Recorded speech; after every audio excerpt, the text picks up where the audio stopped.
Thanks, Fran. Just move the mic out there. Sir John Leslie Turnbull was born on the 4th of November 1935 to proud parents, John Leslie Turnbull Sr., known as Jack, and Elsie May Turnbull, née Savage of Sydney.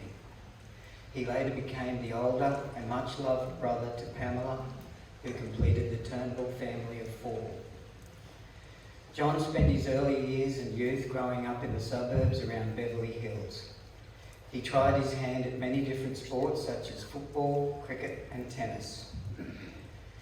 Galvanised by his father's own prowess as a preliminary fighter, his greater passion in sport at this time would prove to be boxing. At 14 years of age, Jack took his son John to the St George Police Boys Club to learn to box, and it didn't take him long to have a few bouts. At the age of 16, John went on to become the lightweight champion of Beverly Hills and the junior lightweight champion of New South Wales.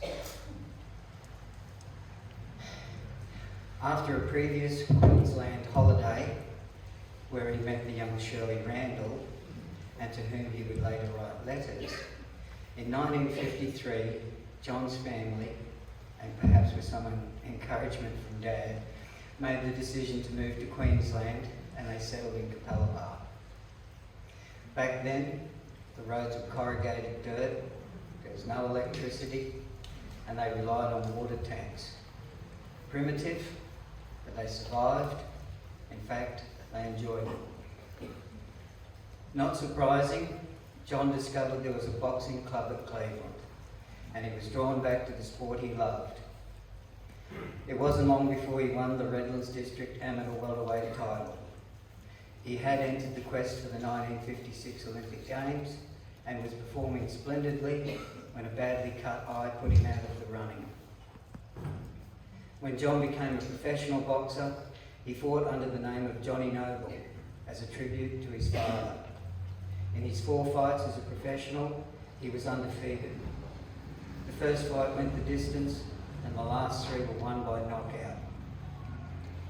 However, as Mum and Dad were engaged, soon to be married, he hung up his gloves and he gave boxing away. On the 15th of December 1956, John and Shirley tied the knot. The happy couple resided on 5 acres of land in Smith Street, Capalaba, and gradually welcomed their 5 children, David, Gregory, Susan, Karen and Shirley. In the 70s, Dad started the Capalaba Boxing Club in our own backyard in Smith Street to temper the adolescent ways of Greg, myself and our mates. Mum was a great help to Dad, and she proudly made the club's satin fighter trunks. It wasn't long before the Loader Police Boys Club approached Dad and asked him to take over as trainer. This was a modern gym, a bit more sophisticated than the ring ropes we tied from Mum's clothesline to the fence post. A place where we learnt to spar not only with each other, but also with the Coolnimpun Creek mosquitoes. Dad decided to take his offer, and we soon became one of the strongest clubs in Queensland. In fact, I remember one year we took 7 fighters to the Queensland state titles and came home with 7 medals. Dad went on to successfully train professional boxers, such as Dave Rudkin and Larry Roberts, to name a few.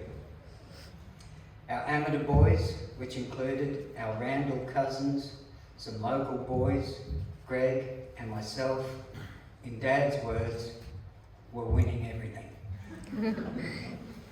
It would be fair to say that when it came to boxing, Dad was generous with his time, and I'm sure he helped build the confidence and character of many a young man who entered his club. He recently told me that he was a much better trainer than he was a fighter.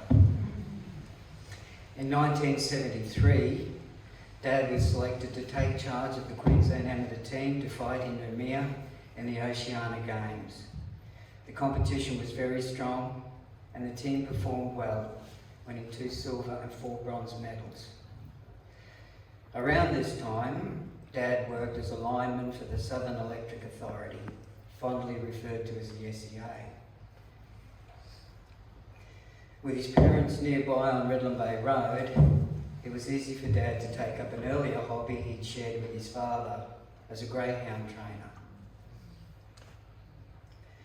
Mum and Dad bred quite a few litters, won a lot of races, broke track records that, in Dad's own words, never had a real champion.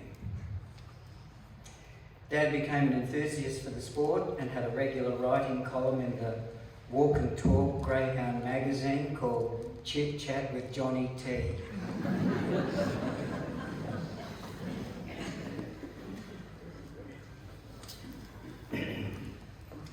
His muscle work was well renowned, and people would travel far to throw money at Dad to have him work wonders on their dogs. It was not unusual to see a lineup of trainers in the yard every week, bringing their greyhounds to receive his infamous hands and good advice. Over time, and with a growing family, this hobby increasingly took Dad away from important family events, and with a little bit of nagging from Mum and us kids, he eventually retired from greyhound racing. But in the meantime, Dad, who loved a challenge, swapped his muscle work on greyhounds for muscle work on people, after attaining a formal diploma of massage. This became a great little business for him. It was an opportunity to use those magic hands again, combined with the bonus of having captive ears on the massage table for a chat. Dad sure loved to chat. However, we can't forget that at the age of 79, Dad was asked to come out of retirement for an all-expenses-paid trip to Melbourne to assist trainer Jeff Howe. With those magic hands and his expert knowledge, the dog romped it in to win by 4 lengths.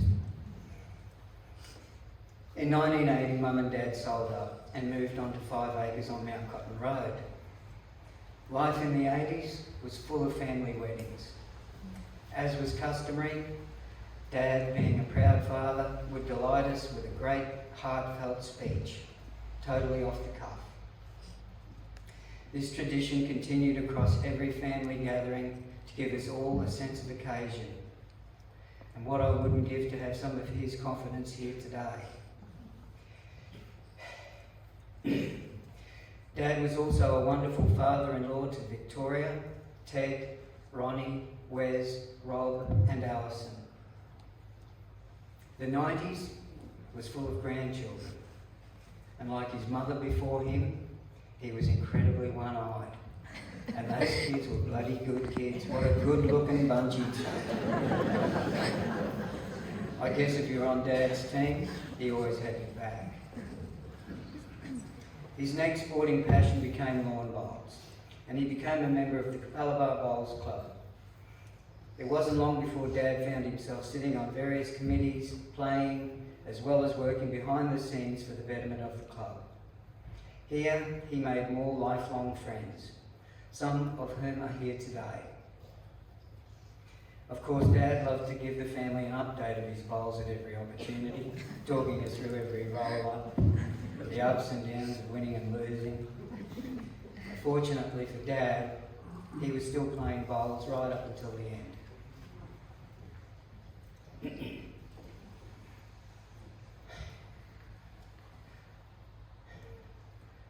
Life at Mount Cotton Road had been great, and here, Mum and Dad had played tag team with the ride-on mower.